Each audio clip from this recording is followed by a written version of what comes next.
लियो आप। जो 72 साल बाद ये जो सावन का महीना आया है, सोमवार से सोमवार तक का, कहते हैं इस सावन में जो सोमवार से सोमवार तक का सावन रहता है, सोमवार से शुरू सोमवार से विराम, अगर आपके घर में रुद्राक्ष है, आप रुद्राक्ष धारण करते हो या रुद्राक्ष अपने घर में रखते हो, तो उस रुद्राक्ष को छोटी सी कटोरी में रखकर या एक पात्र में रखकर 7 बार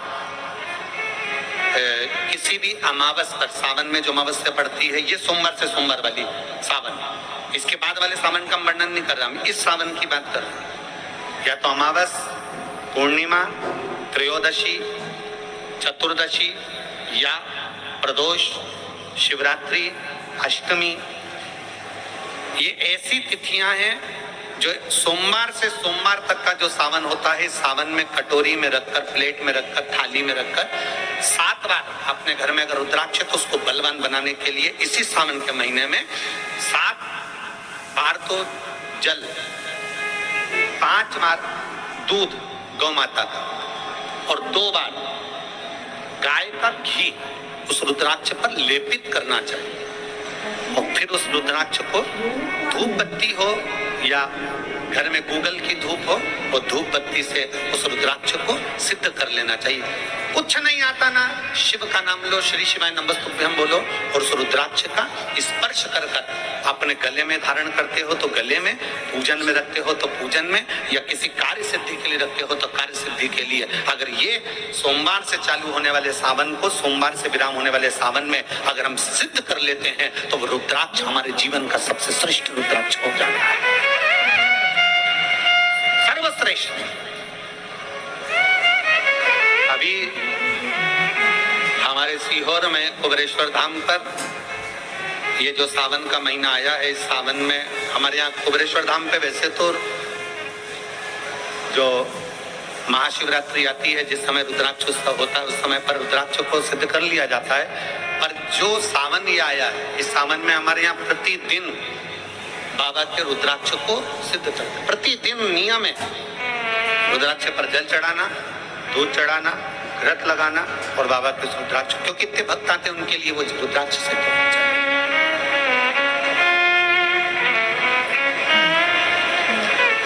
इसी सावन में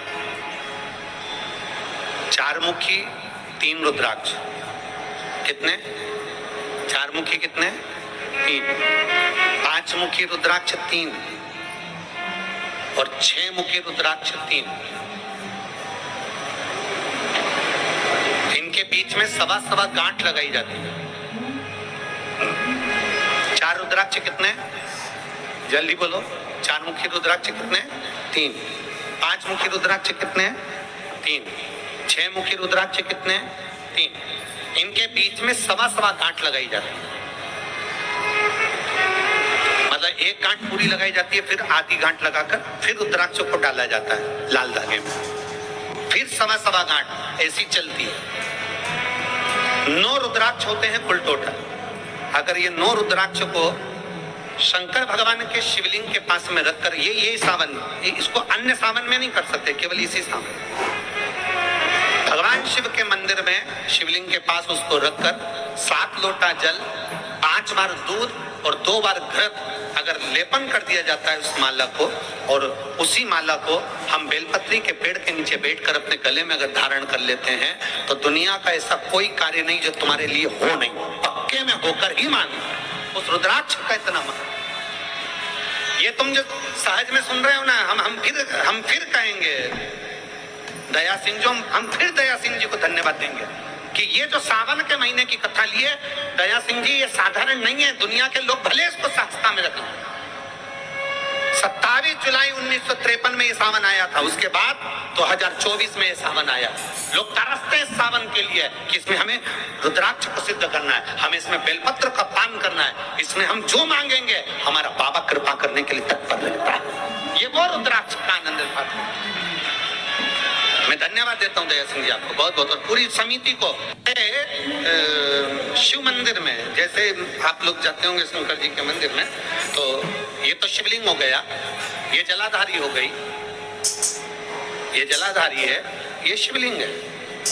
और जलाधारी और शिवलिंग के यहाँ शिवलिंग से लेकर जहां से पानी नीचे गिर रहा है, आप पानी यहाँ चढ़ाते हो तो ये घूम के यहाँ से नीचे आ जाता है। आपने जल यहाँ चढ़ाया शिवलिंग पे तो जल घूमकर यहाँ से नीचे आ जाता है। इस जगह से नीचे की ओर आ जाता है। इस स्थान से प्रयास करिए।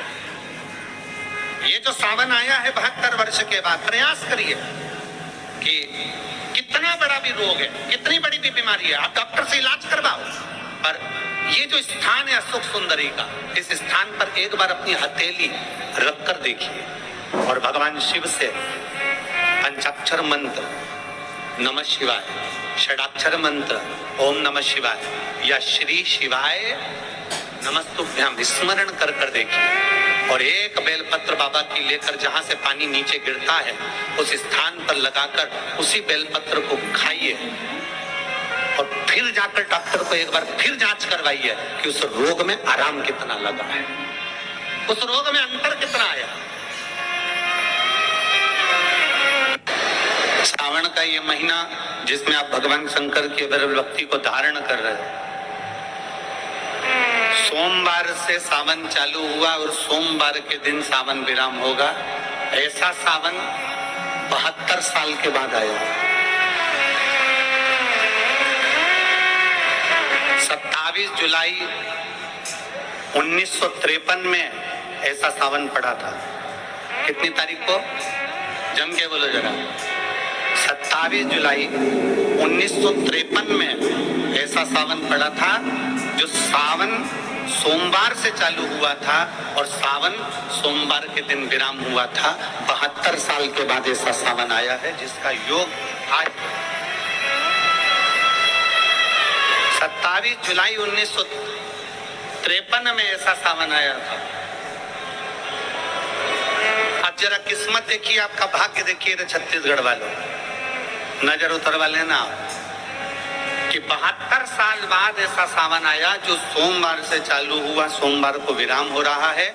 27 जुलाई 1953 में ऐसा सावन आया था और उसके बाद आज ये सावन 22 तारीख से चालू हुआ और 19 तारीख को विराम होगा और उसमें भी सोमवार से चालू हुआ और सोमवार को विराम हो रहा है। ये शिव भक्ति है, ये अविरल, ये भगवान शंकर की अविरल भक्ति है। आप और हमको प्राप्त हुई, हमें मिली। और तेरी भगवान शिव ने अघोर अस्त्र धारण किया इसी सावन।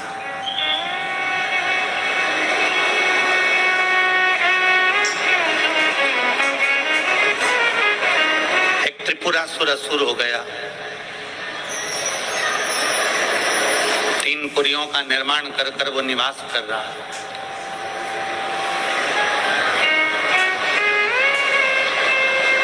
बड़ा विचित्र है वो।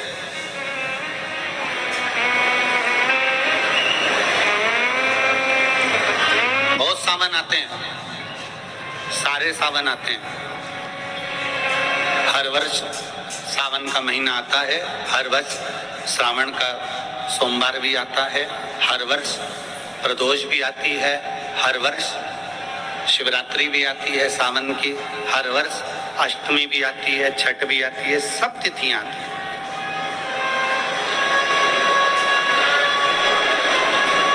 ये सारी तिथियां हर साल आएंगी, हर साल प्राप्त होंगी, पर जो योग मेरे देवर